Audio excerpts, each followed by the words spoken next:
सब इस चैनल को ज़रूर सब्सक्राइब कर लें और बेल आइकन भी दबा दें ताकि हर नई वीडियो का नोटिफिकेशन सबसे पहले आप तक पहुंचे। आज की कहानी बहुत ही खतरनाक होने के साथ साथ मुकम्मल तौर पर मज़ेदार और सब आमोज भी है, इसलिए आखिर तक ज़रूर देखें और सुनते रहें। आज रात फिर नौकर रहमान मेरे कमरे में आया और बोला, मैडम साहबा खाना लगा दूं? क्या? मैंने कहा अभी भूख नहीं लगी है। फिर मैंने थोड़ी देर सोचकर कहा, रहमान मेरा एक काम करोगे तो? वो फौरन बोला, बिल्कुल करेंगे मैडम साहबा, जो हुक्म हो। मैं ने कहा, रहमान मेरी तबीयत ठीक नहीं लग रही है, थोड़ा सा तेल गर्म करके लाओ, मेरे हाथ पाँव दबा दो और अच्छी सी मालिश भी कर देना। रहमान बोला, ठीक है मैडम जी, मैं तेल गर्म करके फौरन लाता हूँ। मैं इस रात हल्की सी फिराक पहने हुए थी जो जिस्म पर चपकी हुई थी। बिस्तर पर आराम से लेट गई। रहमान 5 मिनट में तेल गर्म करके कमरे में दाखिल हुआ और दरवाजे के पास खड़ा हो गया। उसकी आंखें नीची थीं। मैंने आहिस्ता से कहा, आओ रहमान पास आ जाओ, और अपनी फिराक घुटनों तक उठा दी और बोली, रहमान मेरे पैरों को तेल लगाकर अच्छी तरह मालिश कर दो। रहमान ने जी मैडम साहिबा कहकर मेरे पैरों पर तेल डाला और अंगुलियों से दबाना शुरू कर दिया। मैंने जानबूझकर फिराक को और ऊपर उठा लिया ताकि वो मेरी टांगों को देख सके। रहमान मेरे पैरों की मालिश करते हुए मेरी टांगों को घूर रहा था। इसकी अंगुलियों की गिरफ्त पहले से ज्यादा मजबूत और तेज हो गई थी, जैसे वो खुद को रोक नहीं पा रहा था। फिर मैंने पलटकर पैट की तरफ मना कर लिया और बोली, रहमान अब मेरी पीठ की भी मालिश कर दो, बहुत दर्द हो रहा है। वो थोड़ा हचकचाया और बोला, मैडम साहबा ये मैं नहीं कर सकता। मैंने मुस्कुराकर कहा, रहमान देखो शर्माने की कोई बात नहीं है, तुम मेरे नौकर हो और ये तुम्हारा काम है। उस मालिश के लिए मैं तुम्हें अलग से अच्छे पैसे दूंगी ताकि तुम्हारा घर अच्छे से चल सके, तुम्हारी बीवी और बच्चों को कोई कमी ना हो। रहमान ने थोड़ी देर सोचा, फिर मेरी फिराक पीठ से ऊपर उठाई और कांपते हाथों से पीठ की मालिश शुरू कर दी। मैंने आईने में देखा कि अब वो मेरे जिस्म को घूर रहा था, उसकी सांस तेज हो रही थी। मैंने कहा, रहमान अच्छे से दबाओ, पूरे जोश से कर। रहमान के हाथ कांप रहे थे मगर वो रख नहीं रहा था।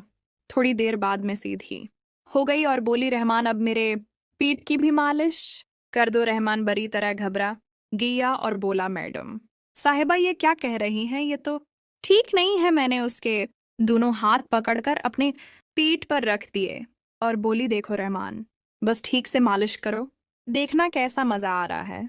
बोलो अच्छा लग रहा है ना? रहमान कांपते हुए बोला, मैडम जी अगर साहब को पता चल गया तो मेरी नौकरी चली जाएगी। मैं गरीब आदमी हूँ, बीवी को घर के खर्चे के लिए पैसे कहाँ से भेजूंगा? अगर साहब ने निकाल दिया तो मैं घर हो जाऊंगा। मैंने मुस्कुराकर कहा, रहमान साहब की फिक्र मत करो, वो तो 1 महीने के लिए बाहर गए हैं। घर में हम दोनों के सिवा और कोई है ही नहीं। अगर तुम मेरी मर्जी के मुताबिक चलोगे तो मैं तुम्हें इतना मालामाल कर दूंगी कि तुम सोच भी नहीं सकते। तुम्हारी बीवी को पैसे भेजने के लिए तुम्हें मेहनत नहीं करनी पड़ेगी। तुम बस मेरी ख्वाहिश पूरी करो और घर वालों की टेंशन छोड़ दो। मैं हूं ना तुम्हारे साथ, सब ठीक कर दूंगी।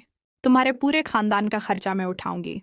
रहमान हचकचा रहा था मगर मैं समझ गई थी कि वो खुद पर काबू नहीं रख पा रहा है। उसकी आंखों में ख्वाहिश थी मगर वो जानबूझ कर रोक रहा था। मैंने कहा, रहमान मैं भी अपने शौहर का प्यार पाने के लिए बहुत बेचैन हूं और तुम भी अपनी बीवी का प्यार चाहते हो तो क्यों ना हम दोनों एक दूसरे को वो प्यार दें, हम दोनों तड़प रहे हैं। अनकार मत करो रहमान, वरना मैं जी नहीं पाऊंगी। यूं समझ लो आज की रात में तुम्हारी बीवी हूं और तुम्हारा मुझ पर पूरा हक है। इतना कहकर मैंने उसे अपनी बाहों में जकड़ लिया मगर रहमान ने मुझे एक ही झटके में अलग कर दिया और फौरन चादर उठाकर मेरे पूरे जिस्म को ढांप दिया। फिर सर झुकाकर हाथ जोड़कर खड़ा हो गया और बोला, मैडम जी ये हमसे नहीं हो सकता। हम अपनी बीवी से बहुत प्यार करते हैं और उसके साथ बेवफाई नहीं कर सकते, नहीं अपने मालिक के साथ गद्दारी कर सकते हैं। वरना हम गद्दार कहलाएंगे। हाँ, गरीब जरूर हैं मगर अपनी मेहनत का खाते हैं हम। जानते हैं कि साहब आपको छोड़कर महीनों बाहर रहते हैं, मगर उसका मतलब ये नहीं कि आप भी बेवफाई करें। आप साहब से प्यार से बात करो, शायद वो आप की बात मान जाएं। जब हम अपनी बीवी के बगैर उसकी यादों के सहारे गुजारते हैं तो फिर आप क्यों नहीं? आखिर प्यार तो यकीन की चीज भी तो है। और साहब बाहर मेहनत करते हैं, वो भी तो आपकी खुशी के लिए करते हैं। अगर मैं ज्यादा बोल गया तो माफ करना मैडम जी। रहमान की ये बातें सुनकर मेरा सिर शर्म से झुक गया था। मैं उससे निगाहें भी नहीं मिला पा रही थी। उसकी हर बात मेरे कानों में तेजाब की तरह जल रही थी। ठीक कह रहा था वो रहमान। हाथ जोड़कर बोला, मैडम जी अब मैं आपके घर में काम नहीं कर सकता।